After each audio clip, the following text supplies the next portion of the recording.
en plus de ma santé mentale qui était complètement défaillante, ma santé physique était vraiment très mauvaise. C'est une peur viscérale de mourir jeune. Je me retrouve un dimanche matin au lit, sans aucune énergie. Qu'est-ce que tu vas faire après? Qu'est-ce que tu as comme projet? Et crac, je pleurais, quoi. Moi, je ne savais plus rêver. J'ai appris à reconnaître les signaux de fatigue, à reconnaître l'état de mon système nerveux, à connaître mes émotions. Quoi que je fasse, je respecterai mon niveau d'énergie du jour. Quoi qu'il arrive, je serai gentille avec moi. Si je suis fatiguée, je m'arrête. Jamais j'aurais été capable de dire ça avant. C'est le coaching, la dernière chance.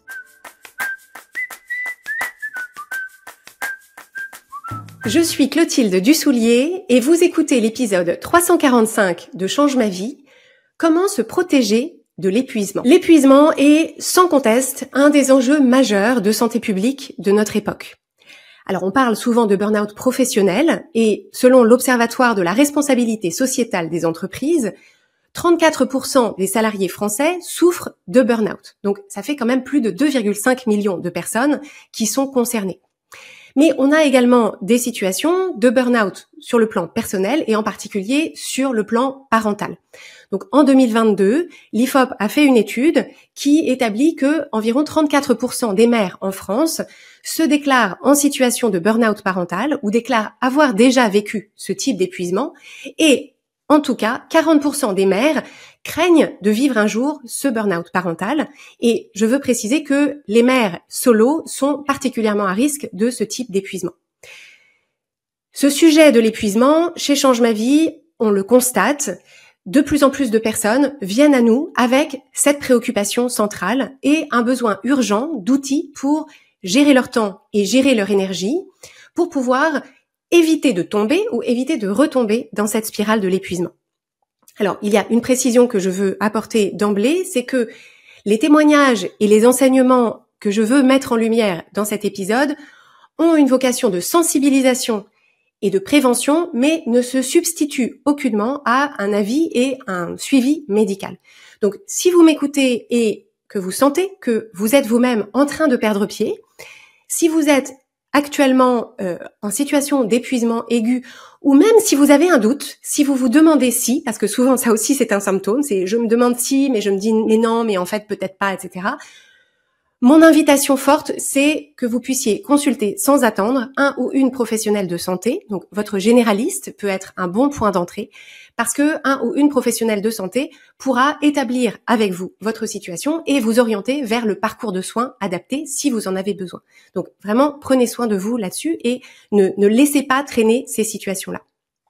Néanmoins, la raison pour laquelle chez Change ma vie, on se propose de prendre la parole sur ce sujet, c'est que le coaching tel qu'on le pratique apporte des solutions qui sont utiles et efficaces sur 3 axes.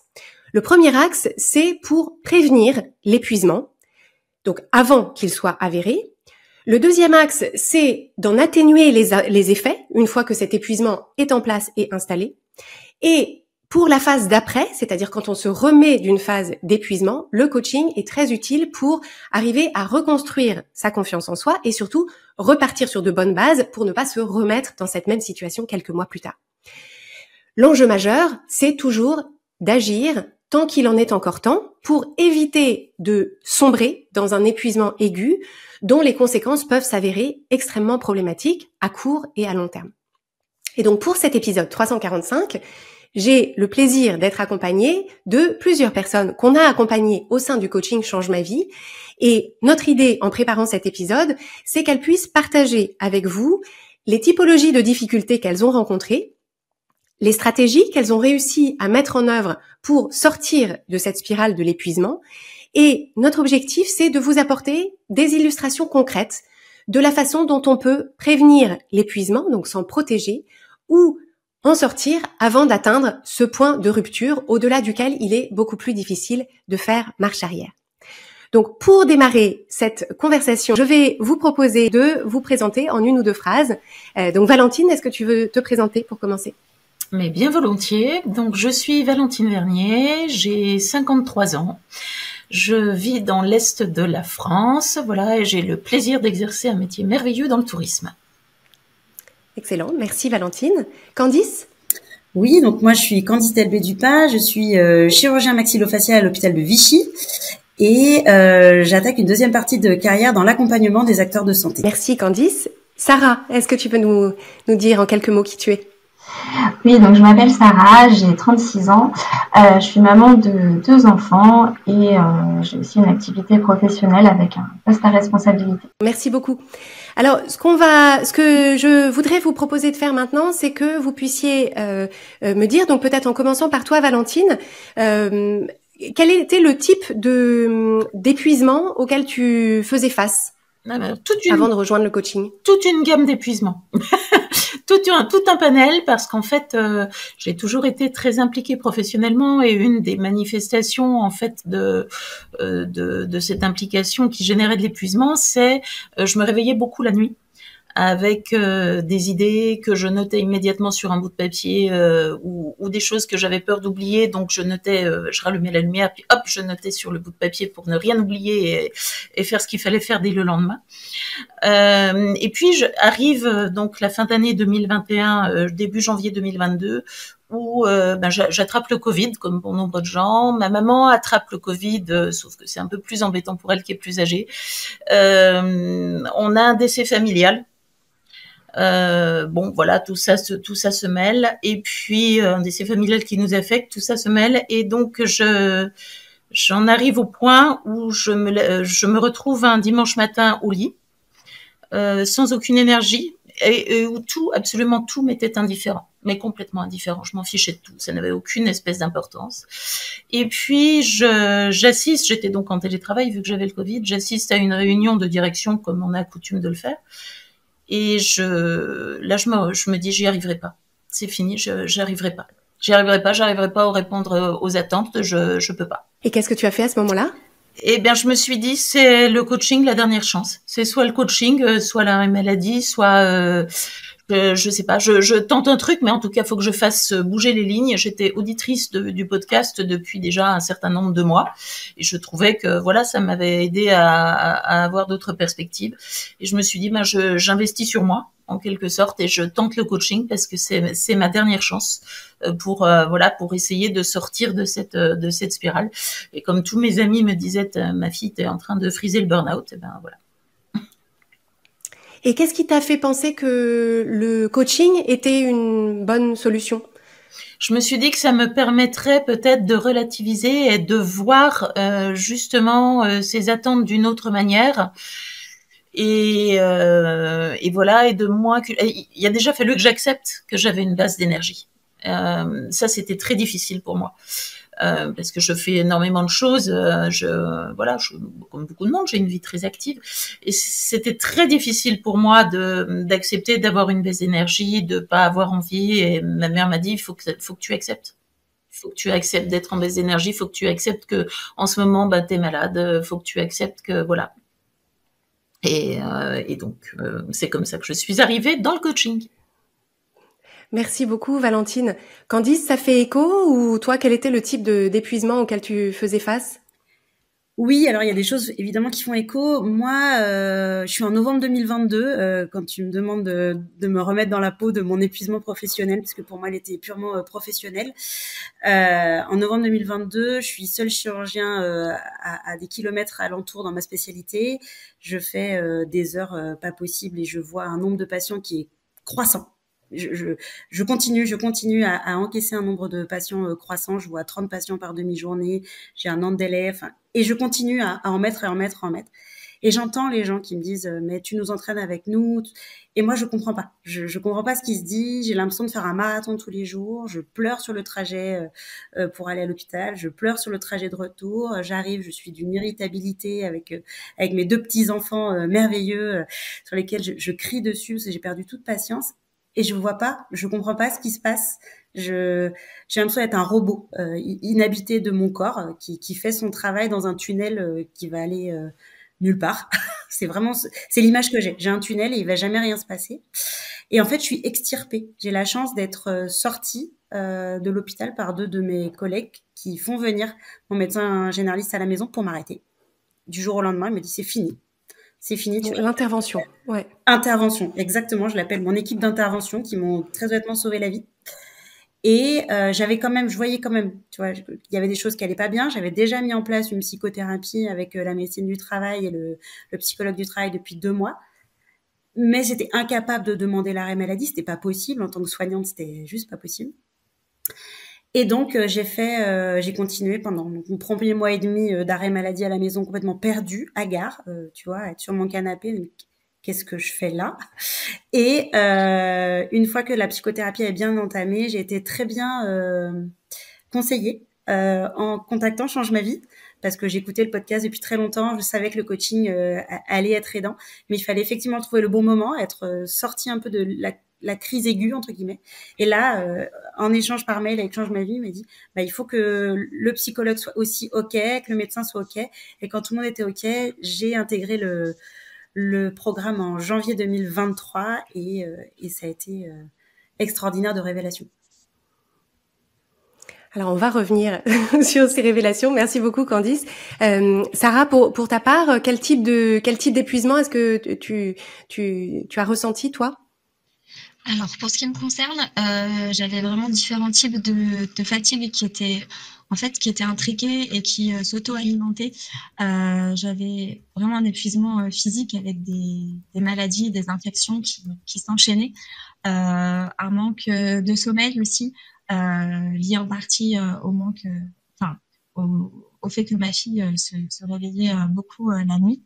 Et il y avait aussi une fatigue émotionnelle et mentale qui était liée en fait au fait que j'écoutais pas vraiment les signaux que mon corps pouvait m'envoyer. En fait, je voulais vraiment continuer à faire quand même ce que je pensais être attendu de moi. Qu'est-ce qui t'a fait un déclic? À quel moment est-ce que tu t'es dit qu'il fallait que quelque chose change? Et en fait, c'est vraiment le fait de tomber malade et de devoir m'arrêter de travailler. Alors ça a généré beaucoup de culpabilité et de honte, et pourtant je cherchais quand même à continuer à faire tout ce que je pensais devoir faire, et notamment travailler, et jusqu'au moment en fait où c'est mon corps qui a en fait lâché et qui m'a envoyé le signal que c'était plus possible en fait de continuer comme ça. Qu'est-ce que tu as découvert ou compris en amorçant une démarche de coaching? C'est-à-dire qu'est-ce que ça t'a permis de changer à ce moment-là? En fait, déjà j'ai vraiment choisi d'entamer cette démarche quand j'ai compris que ma priorité ça allait être ma santé en fait, et qu'il y avait rien de plus important. Donc j'ai vraiment choisi d'investir sur moi. Et vraiment, il y a eu un moment dans le programme de coaching où j'ai vraiment ce qui m'a été le plus utile, c'est quand vraiment j'ai accédé à une sorte d'alliance avec moi-même, et où j'ai accédé à des émotions d'autocompassion, de douceur avec moi, envers ce que j'avais vécu, et d'acceptation. Et voilà, j'ai vraiment senti une bascule à ce moment-là. Ouais. Et pour toi, Valentine, qu'est-ce que tu as compris ou qu'est-ce que tu as pu mettre en place avec le coaching qui a fait une différence? Alors, j'ai commencé par la gestion des émotions, parce que j'ai commencé par cette thématique-là qui était vraiment nécessaire chez moi. C'était nécessaire que je mette en place tous les outils justement pour pouvoir gérer, pour pouvoir vivre l'instant présent, pour pouvoir accepter ce que je ressentais, parce que je fais partie de la team des gens qui se houspillent beaucoup. Vas-y ma fille, bouge-toi, avance. Et donc c'est la première chose par laquelle j'ai commencé. Donc ce que j'ai compris, c'est que c'était pas inutile d'être à son écoute, et qu'il fallait le faire très régulièrement. Et puis accepter ce qu'on ressentait, parce qu'effectivement il y a une raison à ça. Il y a une raison à ça. On peut pas être constant, on peut pas être à fond tout le temps. On peut pas. Alors Candice parle du nombre de patients, je suis admirative, mais enfin j'avais la même sensation d'être à fond en fait en permanence. De la même manière, je travaille beaucoup, donc vraiment j'avais du mal à accepter d'être moins efficace, voilà. Donc ça c'était la première chose. Ensuite, je dors beaucoup mieux. Et je dors beaucoup mieux en me disant que les problèmes seront toujours là demain. C'est une phrase qui n'est pas de moi, c'est dans un des épisodes du podcast ou dans un coaching, donc je note fidèlement mes phrases. Mais ça fait partie de mes indicateurs hebdomadaires en fait, d'évaluation, le nombre de nuits où j'ai bien dormi, où je me suis, où aucune anxiété ne m'a réveillée. Et ça aussi, il faut l'accepter de trimballer son anxiété dans son sac à dos, comme c'est dit. Et puis, c'est la gestion du temps aussi qui m'a énormément aidée. C'est la gestion du temps en découpant en objectifs, en me disant il y a toujours le temps pour l'essentiel et ton rythme est toujours le bon. Et ça sont des phrases dans la gestion du temps qui m'ont énormément parlé parce que je vivais dans une frustration permanente de pas avoir le temps pour moi et dans la crainte permanente d'oublier quelque chose, d'oublier quelque chose de super important, d'hyper important, et que mon monde professionnel exploserait et que je serais virée dans la minute. J'exagère volontairement, mais voilà, c'était la sensation que j'avais. Oui, mais ce qui est intéressant, c'est que tu dis, j'exagère volontairement, mais en fait, il y a souvent une partie de notre cerveau qui dit ça littéralement.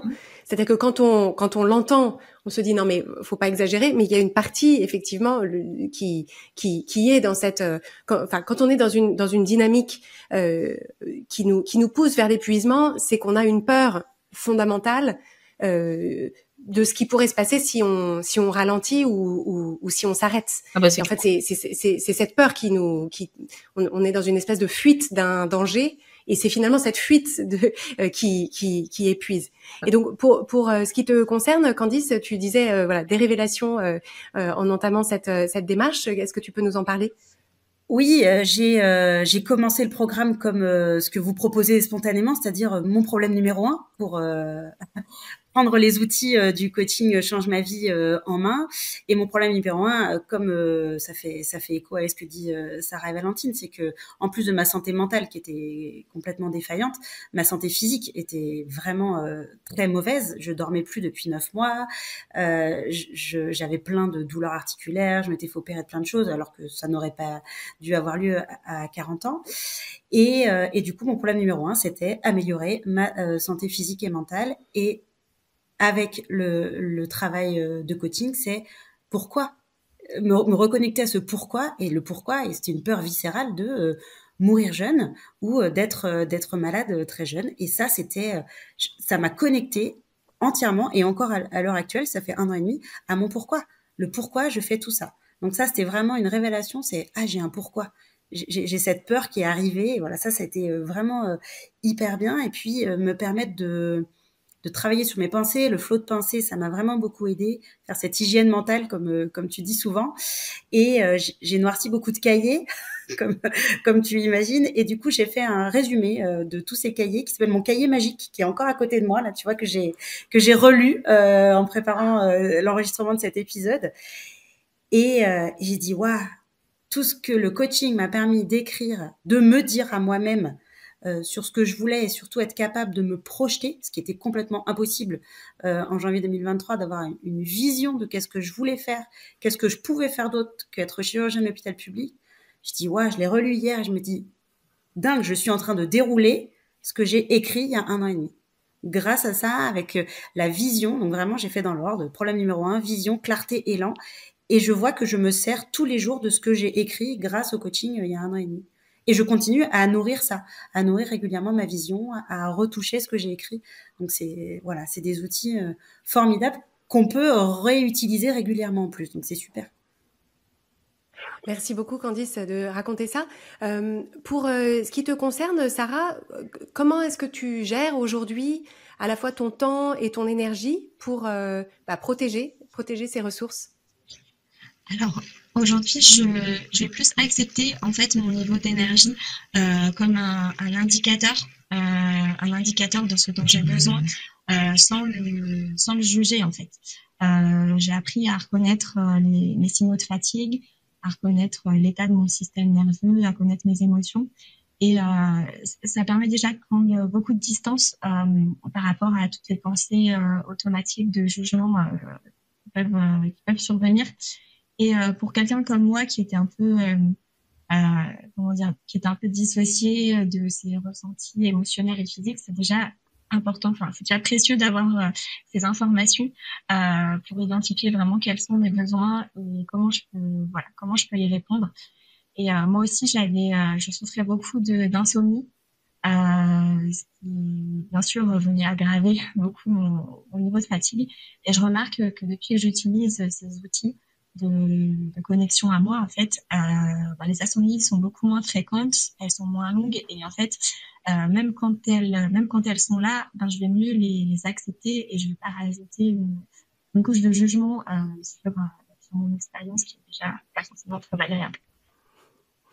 Oui, c'est intéressant que tu soulignes ça, Sarah. Les insomnies peuvent être multifactorielles, mais il y a un phénomène qu'on constate pour les personnes qui ont l'habitude de se couper de leurs émotions dans la journée, c'est qu'en fait, c'est presque comme si notre système émotionnel attendait un moment pour être enfin écouté. Et donc, dans la journée, comme on est conscient et qu'on est en mesure de repousser tout ce monde-là et on les entend pas, mais la nuit, comme on n'est plus en vigilance, c'est à ce moment-là que enfin ces émotions, elles se disent, maintenant qu'elle est en train de dormir et qu'elle n'est pas en train de faire un truc, c'est mon moment pour m'exprimer. Et c'est ça qui peut créer effectivement ces phénomènes d'anxiété nocturne. Et donc, l'enjeu, quand on est concerné par ça, c'est de se dire si progressivement on peut donner de la place et de l'écoute à ces émotions dans la journée, elles auront été prises en compte et donc la nuit, elles pourront dormir avec nous ou savoir que c'est le lendemain qu'on pourra s'en préoccuper. Donc, je ne dis pas que l'accueil des émotions est la seule réponse à des problématiques d'insomnie, mais ça aide. Et effectivement, comme tu l'évoques, Sarah, cette idée que quand on se réveille la nuit, il y a la circonstance qui est je suis réveillée, donc ça c'est une chose, c'est déjà effectivement pas très agréable. Mais si j'empile dessus des pensées qui aggravent mon anxiété, qui me compare, qui part en spirale sur la journée que je vais vivre demain, etc., eh bien, non seulement mon corps ne se repose pas, mais mon esprit ne se repose pas non plus et j'ai beaucoup de mal à me rendormir. Donc ça, c'est des phénomènes qu'il est intéressant d'avoir en tête pour se dire, dans la construction du phénomène de l'insomnie, il y a des choses sur lesquelles on a une sorte de pouvoir conscient, il y a des outils à mettre en place qui améliorent les choses. Est-ce que Valentine, toi, dans la gestion de ton sommeil, ça fait écho à des choses que tu as mises en place aussi? Oui, tout à fait. D'abord parce que je fais des exercices de respiration, voilà, qui m'aident beaucoup. Ensuite, je trouve que la phrase justement les problèmes seront toujours là demain, c'est pas le moment et maintenant c'est le moment de recharger ses batteries. Voilà, c'est pleinement rassurant. Mais ce qui est amusant, c'est qu'avant, je tirais une certaine fierté. Je disais, j'ai un cerveau à 2 temps et ça me sauve. Tu vois, dans l'anticipation et la suranticipation que tu évoquais dans un épisode récent, je trouvais que ça me sauvait parce que ça me permettait. Ah bah oui, j'ai oublié de faire ça, je m'en occuperai demain. Chouette, alors mon cerveau m'a réveillée et je vais pouvoir m'en occuper. Je vais pouvoir gérer ce problème. Voilà, donc je trouve ça amusant comme pensée. Je ne l'ai plus du tout aujourd'hui et ça me permet vraiment franchement de très bien le gérer.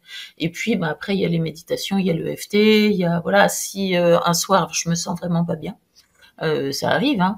J'avais cette opinion que en commençant la thématique gestion des émotions, l'idéal c'est d'être plane tout le temps, tu sais, de ne plus jamais avoir d'émotions inconfortables. J'avais cet idéal, pas du tout perfectionniste, c'est pas mon genre, de me dire je ne ressentirai plus jamais de colère, ce qui est un gros problème chez moi, ou d'anxiété, voilà. J'ai fini par comprendre que non, c'est pas ça la vie, et c'est pas ça qu'on cherche à atteindre, mais ça me permet, donc si un soir je me sens mal, faire une séance de EFT, etc., ça me permet de poser les choses et puis refaire un flot de pensée aussi, le cas échéant. Oui, alors pour les personnes qui nous écoutent, l'EFT, c'est donc cette technique de libération émotionnelle.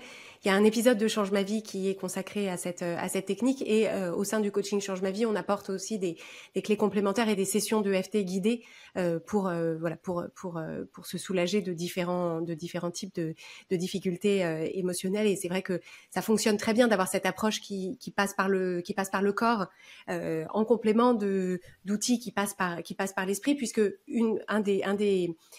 une des composantes de ces phénomènes d'épuisement, c'est parfois une surchauffe justement de l'esprit.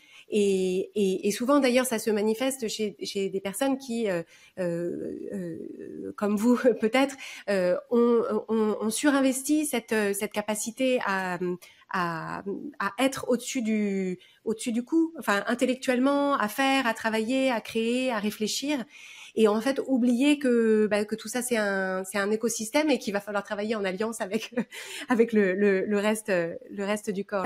Alors, qu'est-ce que vous diriez qui est possible pour vous aujourd'hui avec ces outils et ces pratiques qui vous permettent d'utiliser vos ressources de temps, vos ressources d'énergie d'une façon plus écologique pour vous? Qu'est-ce que ça rend possible dans votre vie personnelle, professionnelle? Qu'est-ce que ça a changé concrètement? Valentine, est-ce que tu veux partager ça avec nous? Alors, qu'est-ce que ça a changé complètement? D'abord, je suis beaucoup plus apaisée. Ça, c'est la première chose. La deuxième chose, c'est que j'arrive maintenant à avoir plus de temps pour moi aussi. Par exemple, j'arrive à faire mes 3 cours de danse par semaine, et voilà. Et ça n'a pas de prix, parce que en plus, voilà, ça me déstresse aussi de bouger, donc voilà. Et puis un petit peu d'aviron, c'est bien aussi. Voilà, ça m'a permis aussi d'être rassurée. Et ça, c'était hyper important de me dire que voilà, j'allais essayer de rester dans mon équipe en permanence, et que quelles que soient les circonstances, quoi qu'il arrive, je serai gentille avec moi. Voilà, c'est m'écouter, c'est essayer d'atteindre aussi des petits objectifs, essayer d'être moins perfectionniste et me dire voilà, c'est pas grave si c'était pas parfait. Parce que moi, normalement, je rends une copie parfaite. Moi, je vise le 20. Hein. Ça n'existe pas, ça n'a jamais existé dans ma vie de viser en dessous du 20. Parfois, je tombe à 18 ou à 17 ou à 16, mais c'est compliqué pour moi. Voilà, donc ça a permis donc du temps pour moi, pour mes activités, de l'apaisement. Et puis de faire plus de choses et d'être plus gentil envers moi-même. Oui, et dans tes relations avec les autres, ça a changé quelque chose? Alors oui, parce que la gestion du temps au départ n'allait pas de soi. C'est-à-dire que poser des limites pour garder du temps pour soi, ça n'allait pas de soi, ou simplement d'ailleurs pour rester concentré pour traiter des dossiers de fond. Parce que moi, voilà, c'était un peu l'habitude des équipes de venir me voir, ce qui est très bien, mais ce qui fait que du coup, on est toujours dans la réactivité et on avance moins bien sur les dossiers de fond quand on a besoin d'être concentré. Mes proches aussi, hein, dans la vie personnelle, ça n'allait pas de soi que je pose des limites pour faire ce que moi j'avais envie de faire. Voilà, ce sont les changements principaux. Merci beaucoup, Valentine. Et pour toi, Sarah, qu'est-ce qui est possible aujourd'hui dans ta vie personnelle, dans ta vie familiale, professionnelle, qui n'était pas possible avant quand tu n'avais pas cette gestion de ton temps et de ton énergie? Alors, moi, je voudrais apporter l'exemple de mon deuxième postpartum, puisque après le coaching, j'ai eu un deuxième enfant, et vraiment j'ai vécu vraiment différemment cette période, à la fois la grossesse et les mois qui ont suivi la naissance de mon enfant. Je me suis vraiment autorisée à m'apporter ce dont j'avais besoin, et donc à vraiment mettre mon repos et ma santé en priorité. Et aussi le fait d'avoir construit une vision de ce que je voulais, ça m'a aussi aidé à vivre mes journées de façon plus intentionnelle et consciente, en me disant oui, j'ai rien fait d'autre que m'occuper de mon enfant, mais c'est ce que je voulais, parce que c'est important pour moi d'avoir cette proximité-là dans les premiers mois. Et ça aussi, c'est quelque chose que j'avais pas du tout. J'avais pas du tout connu mon premier postpartum, qui était, comme pour beaucoup de mères, très difficile. Merci beaucoup. Et dans la façon dont tu abordes tes journées aujourd'hui, tu parlais de cette idée de mieux suivre l'énergie que tu as. De ce point de vue-là, qu'est-ce que ça rend possible? Et ce que ça rend possible, c'est de vraiment de prioriser la santé et le repos. Et vraiment, alors, des fois, c'est vrai que c'est pas évident, mais rien que d'avoir conscience et l'intention de placer un temps de repos ou un temps calme ou n'importe quelle chose qui me ressource au moins une fois dans la journée, euh, c'est vraiment, ouais, c'est ce qui est le plus important, je pense. Ouais, et il y a tellement de personnes qui, en t'entendant dire ça, euh, pour qui ça représente une forme de luxe qui leur paraît inaccessible, alors que ça devrait, enfin que c'est un droit fondamental, ça devrait être considéré comme un droit fondamental. Et pour toi, Candice, qu'est-ce qui est différent et qu'est-ce qui est possible aujourd'hui qui ne l'était pas avant? Déjà de respecter, de me respecter mon corps, mon cerveau, mon niveau d'énergie. Je l'ai écrit dès le démarrage en disant, bah, quoi qu'il va se passer après cet épisode d'épuisement professionnel, j'ai été arrêtée 6 mois avant de pouvoir retourner à l'hôpital. C'est quoi que je fasse, je respecterai mon niveau d'énergie du jour et si je lance un nouveau projet, je ne retomberai pas dans le burn-out parce que je me connais. Donc j'ai appris à me connaître grâce à ça. Et ça m'a donné du temps de réflexion, du temps avec moi-même et du temps d'écoute, d'écouter mon intuition, quelque chose. Il y avait des choses en moi que je savais depuis très longtemps, qui toquaient à la porte, mais dans le brouillard mental qui accompagnait l'épuisement, je ne pouvais pas écouter cette intuition, je ne pouvais pas écouter cette petite voix intérieure qui me disait, ben, tu es faite pour faire d'autres choses que de la chirurgie, mais pour ça, il faut du temps. Et le temps de réflexion, et le temps par écrit, et le temps de discussion avec soi-même, je suis la mieux placée pour savoir qu'est-ce qui va être bon pour moi plus tard. Ça, c'était extraordinaire. Dans ces courses folles dans lesquelles on vit tous les jours, on ne croit pas qu'on a, comme tu dis, le luxe de prendre le temps de réfléchir. Et ça m'a vraiment beaucoup aidé. Et du coup, j'ai mis en place ça. Je continue. C'est-à-dire que le matin, je commence avec 5 minutes de flot de pensée. Du coup, j'ai fait mon calme mental.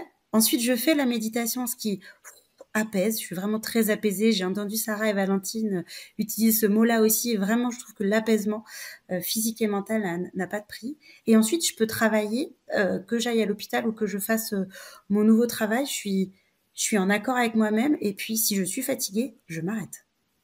Jamais j'aurais été capable de dire ça avant. Jamais. Ouais. Et quand vous parlez toutes les trois d'apaisement, en fait, je pense que la clé de compréhension qu'il est important d'avoir, c'est, je parlais tout à l'heure de cette idée que l'épuisement, il est mu par la peur de, en fait, si je m'arrête, je suis en danger, il peut se passer quelque chose. Et en fait, une des clés pour arrêter l'épuisement ou en sortir s'il est avéré, c'est de retrouver cet ancrage de sécurité intérieure.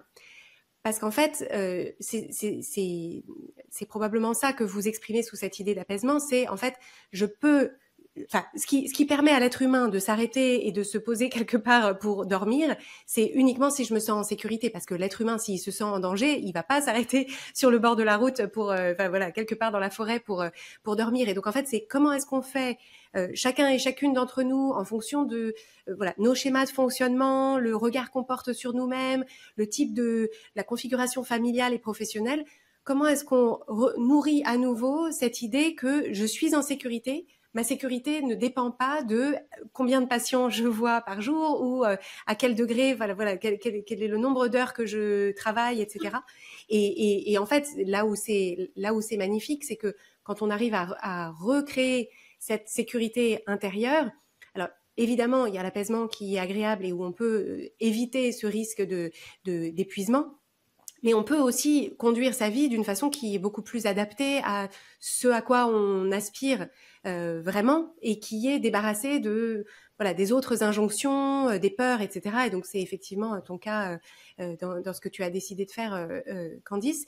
Alors si on pense aux personnes qui nous ont écoutés aujourd'hui, peut-être que parmi ces personnes-là, il y en a qui trouvent qu'effectivement elles sentent bien qu'elles tirent un peu sur la corde, mais qu'elles se disent, voilà, je ne sais pas, est-ce que j'ai besoin d'aide ou est-ce que c'est juste qu'il faut que je m'organise mieux ou le mois prochain ça ira mieux parce que tel dossier sera terminé, je me reposerai après. Voilà, il y a un peu ce phénomène de plus tard ça ira mieux. Valentine, si tu devais parler à une personne qui se pose la question de est-ce que j'ai besoin d'aide ou est-ce que ça va passer tout seul? Est-ce que le coaching change ma vie? C'est une réponse possible ou est-ce que j'ai besoin d'autre chose? Qu'est-ce que toi tu dirais, Valentine, à une personne qui se questionne? Je dirais que c'est une première réponse et qu'elle va venir en complément, dans tous les cas, d'un éventuel suivi médical. C'est une première réponse, voilà, pour avoir une sorte de boîte à outils. D'ailleurs, c'est comme ça que j'ai fait à l'époque, c'est-à-dire que j'avais tellement peur après de reprendre un rythme qui ne me conviendrait pas, que j'avais fait une sorte de liste. En cas de crise, qu'est-ce que je fais? Bon voilà, je respire, voilà. C'est une sorte de boîte à outils. Effectivement, c'est un accompagnement. Ce sont des personnes aussi qui sont à l'écoute, qui sont là pour aider, pour lever des blocages et pour nous dire, toute l'équipe de Clotilde est là pour nous dire aussi si effectivement il faut faire un suivi médical ou si effectivement ça dépasse les compétences du coaching. Moi, je trouve que les deux peuvent être complémentaires. J'ai personnellement pas eu besoin de suivi médical. Mais c'est une première étape et une étape qui permettra en tout cas de savoir si on a besoin d'une aide différente. Merci beaucoup, Valentine. Sarah, qu'est-ce que toi tu dirais à une personne qui serait dans ta avant le coaching et qui se poserait des questions? Alors moi, le message que je voudrais faire passer, c'est que la douceur envers soi-même, c'est malheureusement, c'est pas le mode de fonctionnement le plus répandu.